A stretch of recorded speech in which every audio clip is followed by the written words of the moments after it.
I saw all your know Trinidadians who living up in the coal, some working and some retired, and some living on the dole. Plenty of them real homesick, they bitter and all alone, so they like to go about boasting eyes are Trini to the bone.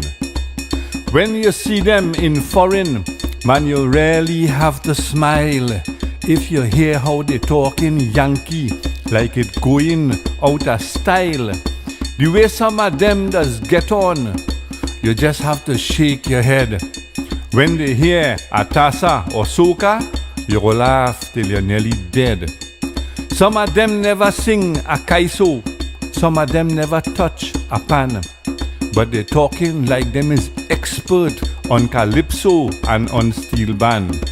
It have some expat in New York, it have one in Montreal, but the one down in California is the biggest expert of all.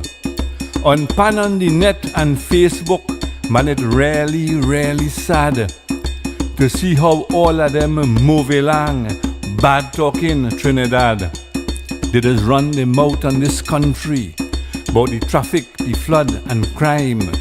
But when the carnival season come, they're missing out on the lime. See them up in Maracas, licking up Bacon Shack, Pepper and Shadow Benny.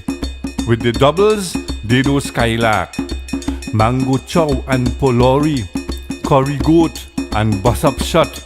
They just wash it down with a Carib or a ice cold coconut. Some chilling out down by the Oval, some park up outside Hell Yard, some lime in Wester Green Corner, opposite La Perouse Graveyard. You might get the impression they know everything about pan, about choice of tune and arrangement, and how to judge a steel band, how Exodus choose the wrong tune, how Skiffle have no class, how Bugsy should up the tempo and Desperados playing too fast, how Starlift arrangement boring and their fancy Invader style, how All Stars is just a dark horse and Renegades go win by a mile. Even when Panorama over, you still can't get no relief. They complaining about how their band get rubbed and how them judge and them thief. But when they put on the costume and come out Carnival Day, is behind a big truck they whining. They don't want to hear steel band play. And when the carnival over and it's time for them to depart, Piarco Airport in gridlock is now the bacchanal start. The whole place pack up with baggage if you see Trini to the bone. The suitcase full up with roti, pepper sauce and cassava pone. Some of them have oversized handbag with the headpiece and the costume. Some of them only have a bikini, some beads and a couple plume. So when you see them in foreign with the pepper sauce and the pone, it's just another freshwater Yankee playing Trini to the bone.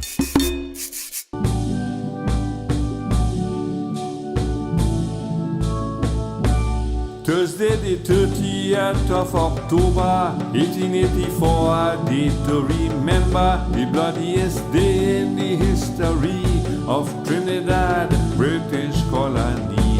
The police attacked a religious procession coming from the estates and the plantations. People have forgotten and many don't know about the Huse massacre in San Fernando.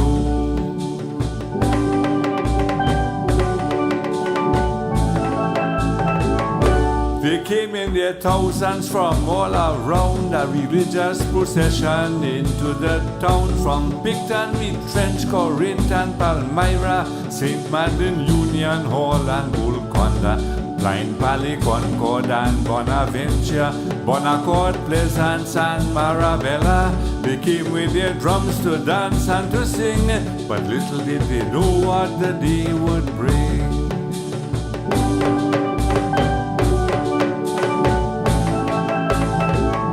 For For civil disobedience and passive resistance, Governor Freeling had no tolerance. Reinforcements came down from Port of Spain. The soldiers arrived on a special train. Barbados sent the HMS Dido.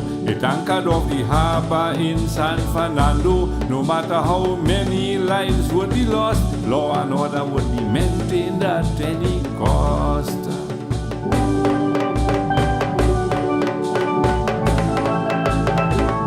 Where Point Apia Road meet Mount Moriah, they blocked the procession from Vista Bella. Major Bull's men were ready to go by the toll gate at Rushwood Street and Cipero, with Captain Baker's men in position. On Royal Road by Monrepo Junction, Magistrate at a child on horseback proceeded to read out the Riot Act.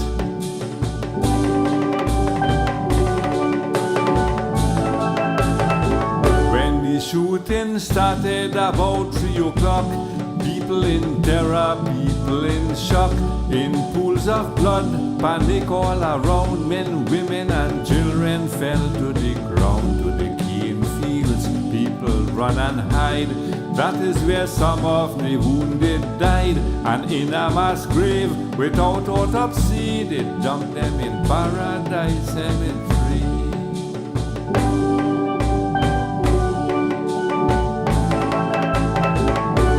Shooting stopped and the smoke had cleared. More than 100 wounded or dead. Victims in a hail of police gunfire, defying the mighty British Empire. The killings conveniently overlooked, excluded from Trinidad history books, so future generations would never know about the Luce massacre in San Fernando.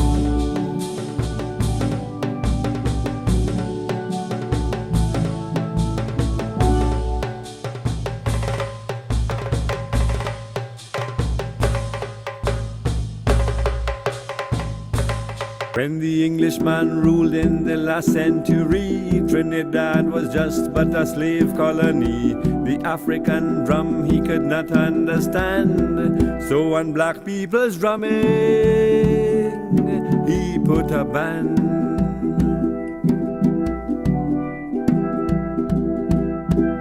Now faced with a law he could not understand, the black man he played bamboo drums in the land. It was not very long before bamboo was banned, and so England had silenced the drums in the land.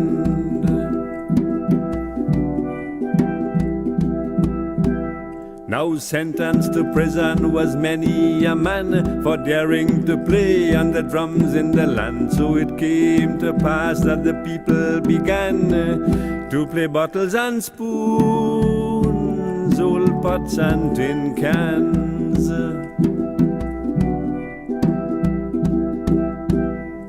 Somewhere way back in the 1930s, when the English police people's drums they had seized, a man that was playing a tin can found that he could get more than just one type of sound. So he went to his home and he thought long and deep, and when he had rested and had a good sleep, with hammer and chisel he worked on a plan to develop this new instrument he called pan.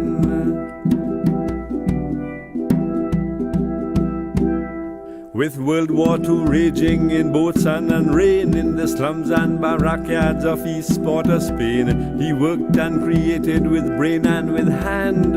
By the end of the war, he had finished the pan.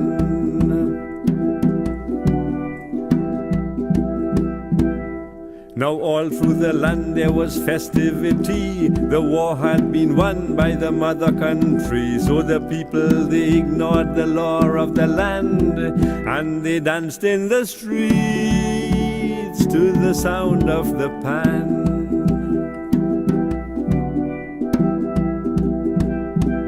Since the very first day when the steel band was born, the Englishman watched with despise and scorn. He sent his police to imprison the man for playing calypso music on the pan.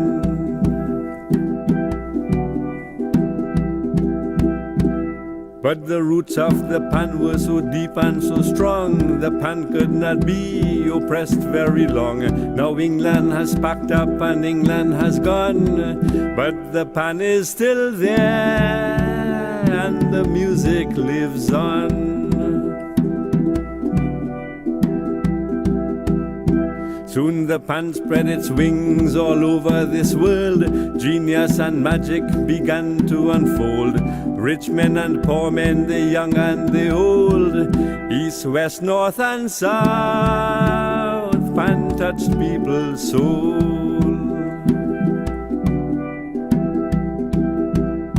So despite what the skeptics and critics might say, you can hear on these magical instruments play, from the master's baroque to calypso's sweet strum, on what was just once a discarded oil drum.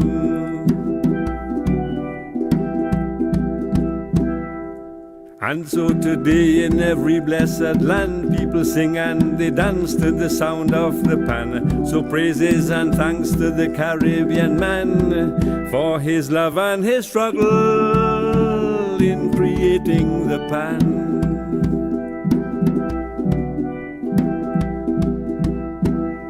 And now I have come to the end of my song. History has shown that England was wrong, for despite all her efforts to keep down the man, I stand here and give you this ballad of Pan. I now give to you this ballad of Pan. I now give to you this ballad of Pan.